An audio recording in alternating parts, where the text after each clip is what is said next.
আজি মাক বিদায় দিব লৈছোঁ, দুখো লাগিছে। কেলে 3 দিন মাৰ কাষত থকা নিচিনা লাগিছে। যেতিয়া মা এৰি যায় এনেতো বেয়া লাগে, হ'লেও তাৰ মাজতে আনন্দ ফূৰ্তিটো কৰিছে। দুখ লাগিছে, বহুত দুখ লাগিছে।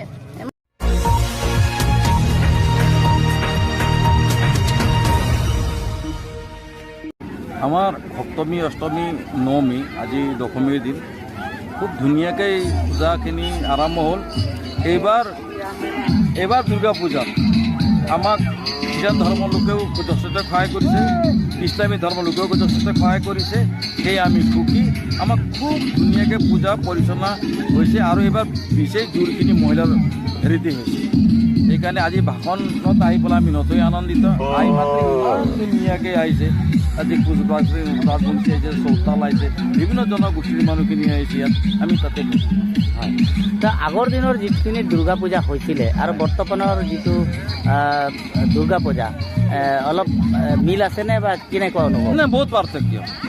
এটা সময়ত আমি খ্ৰীষ্টান মানুহৰ ওচৰত যদি কওঁ, তেওঁলোকে কয় আমিতো তেনেকুৱা মূৰ্তি চান্দা নিদিওঁ। কিন্তু এবাৰ তেখেতসকলে উইলিংলি আমাক হেৰি কৰি পঠাইছে। ইছলামিক মানুহবিলাকে উইলিংলি সহযোগ দিছে, দক্ষিণা দিছে। ৰাতিপুৱা আহি পেলাই মূৰ্তি গোচৰি পাছৰে চায়ো গৈছে, মাহ প্ৰসাদো ৰৈছে। তাতে আমি বহুত সুখী। এই সুখীৰ মাধ্যমতে আমাৰ ইমান ৰাইজে আহি পেলাই উলা মালেৰে আমি আৰু মা যাতে এনেকৈ আশীৰ্বাদ কৰি যায় সকলোকে। আমি ইয়াত জনজাতি আছোঁ, ভালকৈ চবে মানে জড়িত হৈ কিনে ভালকৈ পূজা পাঠ কৰিছোঁ 3 দিন। আৰু আজি আনন্দৰ মাজেৰে মাক আনিছোঁ, আদৰি আনিছোঁ। এতিয়া মাক দুখ লাগিছে, 3 দিনমান মাৰ কাষত থকা নিচিনাও লাগিছে আৰু বেয়াও লাগিছে। আজি মাক বিদায় দিব লৈছোঁ, দুখো লাগিছে। কেলে 3 দিন মাৰ কাষত থকা নিচিনা লাগিছে। যেতিয়া মা এৰি যায় এনেতো বেয়া লাগে, হ'লেও তাৰ মাজতে আনন্দ ফূৰ্তিটো কৰিছে। দুখ লাগিছে, বহুত দুখ লাগিছে। মানে 3 দিন থাকিলোঁ, মাৰ কাষত থকা নিচিনা লাগিছে। বেয়াও লাগিছে বাৰু, হয়। বিদায় দিলোঁ, বিদায় দিয়াৰ মাজত খুব দুখো লাগিছে। দুখৰ কথা তাৰ মাজতে যাতে মা সদায় এনেকৈ আশীৰ্বাদ কৰি কিনি যায়, যাতে এনেকৈ ৰাখক, সদায় এনেকৈ যাতে মায়ে ৰাখে, যাতে এনেকৈ ভক্তসকলক যাতে আশীৰ্বাদ কৰি কিনি যায়।